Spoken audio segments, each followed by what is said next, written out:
এবার করুণা করো বৈষ্ণব গোসাই এবার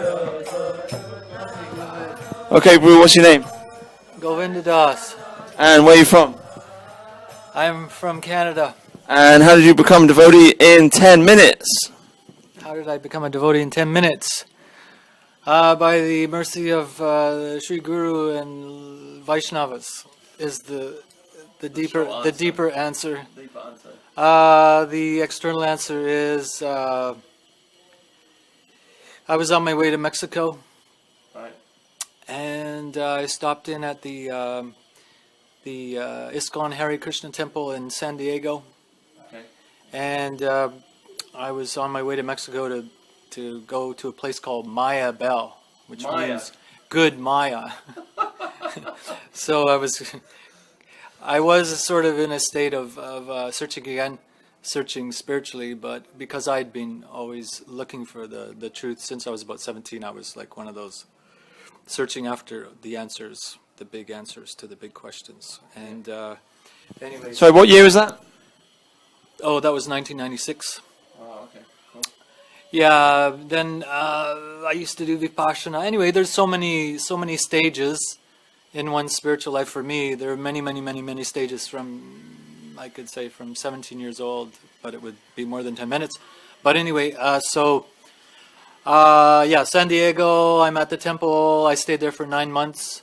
I was reading Sri Upanishad. I was going across the street to have coffee and read the Sri Upanishad to see if this was an interesting philosophy. And as I was reading Srila Prabhupada's book, I was the thing that caught me was the idea dovetailing, because I had been practicing Vipassana. And so the idea that you take the material energy and you dovetail the material energy was the concept that I'd sort of been looking for intuitively, thinking that there must be a yoga that's 24 hours a day.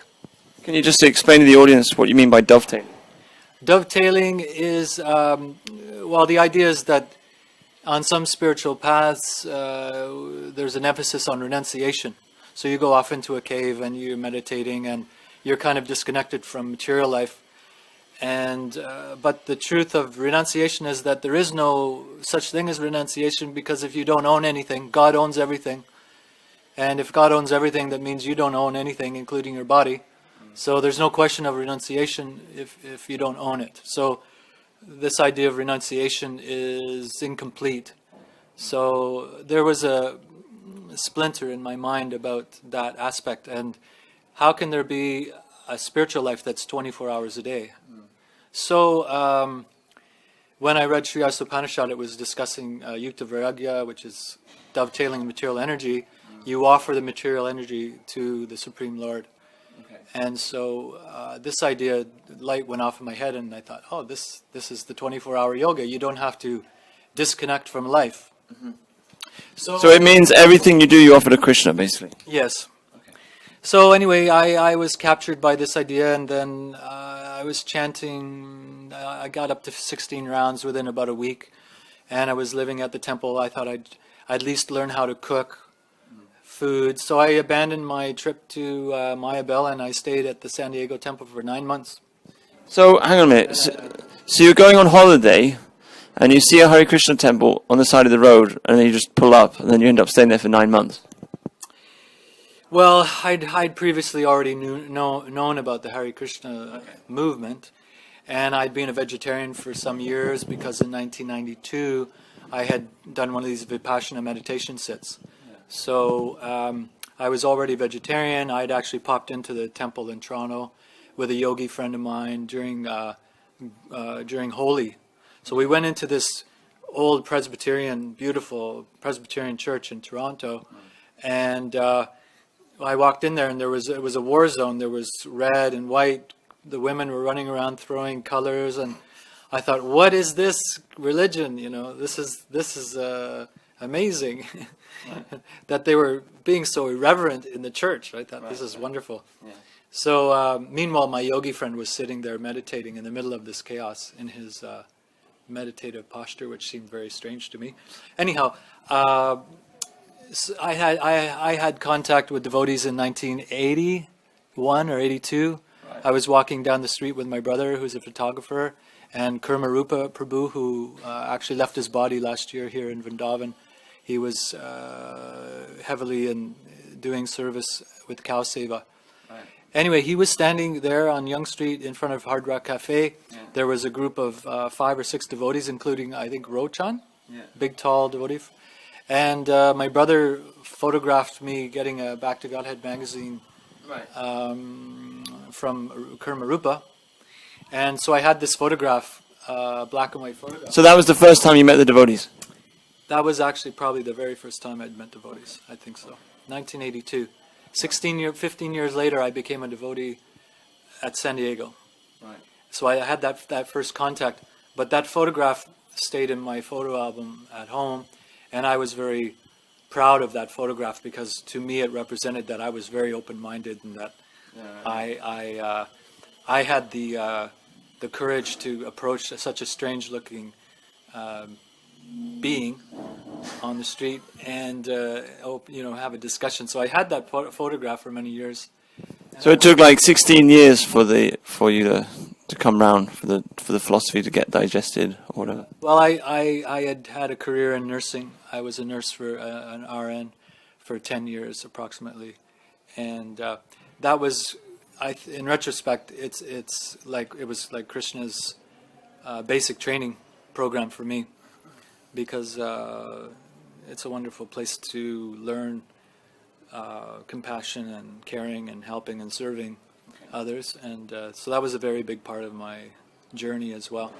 And and then in '96 they put me in the Bhakti program. I had a very nice, very grateful to the Prabhupada disciples and all the Prabhupada disciples at San Diego for that first 9 months. My Bhakti leader was 17 years old, I was 34 years old. Right. And his name was Sri Thakur. He was a disciple of Hridayananda Maharaj. And Sri Thakur, when I called the temple that night, we needed a place to stay before we hit the border. And Sri Thakur picked up the phone, and luckily he was in the preaching mood, and he said, "Yes, you can stay overnight, but you'll have to get up at 4:30 in the morning." I said, "No problem, I did Vipassana, I can get up at 4:30, and he ended up becoming my Bhakti leader. And I was amazed, how can this young man know so much? He seems so overconfident, self-confident, with the philosophy, and I was quite amazed at the caliber of his thought. Yeah. And anyhow, they put me in I think it was 2 or 3 month Bhakti program, full meal deal. It was kirtan every day at noon. We had 2 college programs a week. We had Maha Harinam every month, plus daily Harinam. We had our own little programs. We had 2 outreach programs. We had the hot milk, Krishna book program at the end of the evening with Avadut Maharaj, who was living there at the time, was one of my first mentors. How did you jump from ISKCON to Gurudev? Right. Then a few years passed, 2002. I was living at I came back to Canada, and I was living at the Vancouver temple, and it was during the maelstrom of the propaganda campaign against Srila Gurudev, and I was very faithful to the leaders of ISKCON at the time, and didn't think that they could do any wrong. But then when this program was running, for instance, when Gurudev came to Salt Spring Island, the temple had a counter program to counter Gurudev's preaching. They called it Srila Prabhupada Appreciation Weekend. And I was sort of caught up in that propaganda at that time. But then a year later, due to certain circumstances in my life at the time, I was, by Gurudev's mercy, actually, I think he had preemptive surgery on me, and the events of my life led me to go and see him in Hawaii. And when I was pulled up in front of Gurudev, when he got out of his vehicle, out of his car there, they said, "Oh, this is Bhakta Gary from ISKCON," and Gurudev gave me a big hug. And I remember his beautiful blue eyes and beautiful face. And then I heard Gurudev speaking for 1 or 2 nights, and I said, "He's Prabhupada. He's just like Prabhupada." Cool. So I decided I would take first initiation, and then Gurudev was giving a lecture that evening, and he said, "I have come to bring these such precious gifts. I've come all over the world to bring this precious gift, but nobody wants," he said, in that kind of grave voice. "Nobody wants." And I said, "I want, Gurudev, I want." So then I went to Brajanath and said, "I should take second initiation also." And so Brajanath said, "Come in the morning."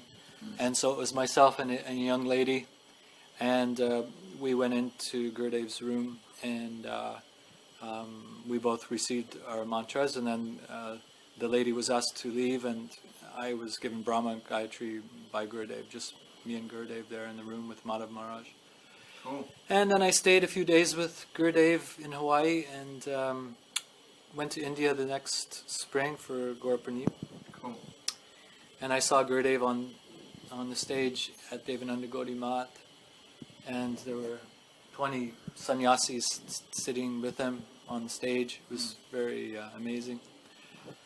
And Cool. And any advice for new devotees, how to become a devotee? Well, Gurudev always used to, in the letters that I wrote to Gurudev, his instruction to me was always to seek out sadhu sangha, be in the association of Vaishnavas, and best if you can come to the Holy Dham to be in the association of Vaishnavas, advanced Vaishnavas. Gurudev's common instruction to me in most of the instructions when I wrote had to do with coming to the Holy Dham and taking shelter of senior Vaishnava, advanced Vaishnavas. If Vaishnava is not carrying bhakti, then how can bhakti be given? If you don't have something, you cannot give. Right. So Srila Prabhupada, all the acharyas have always said to seek out Uttam Adhikar, meaning the most advanced, one who possesses bhakti. Right. Right, cool. Govinda Prabhu, thank you very much. Hare Krishna. Dandavats. Dandavats. Hare Krishna.